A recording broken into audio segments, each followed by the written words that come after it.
Parents, have you ever felt overwhelmed by your child's intense emotions? You're not alone. Kids experience big feelings that can take us all by surprise. Today, I'm here to share a few tips to help you guide them through these emotions without feeling overwhelmed yourself. First thing, recognizing emotional triggers. That is the key. Watch for patterns. Maybe your child gets upset, sharing toys, or struggle with sudden changes.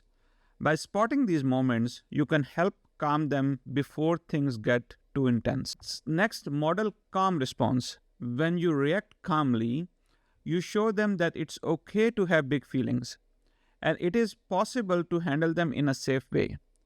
Talking about feeling help create an open space for them to share too. Because Dr. Dan Siegel said, name it to tame it. When you are able to help your child name those feelings, but when you are provide that calm environment, there is a more likely that child is able to feel safe sharing those feelings. The third thing is teaching self-regulation technique like deep breathing, counting to 10, or visualizing a peaceful place can make a world of difference.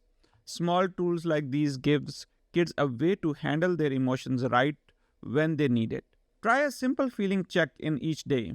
Help them name what they feel and remember a consistent routine with playtime and downtime help them feel safe and secure. Parenting through big emotion is a journey, but with few tools and lot of patience, you can equip your child to manage their feelings and emotions. For more tips and support, check out my website or reach out for any further information on our website or call us at 609-819-2700 for any professional consultation. Thank you.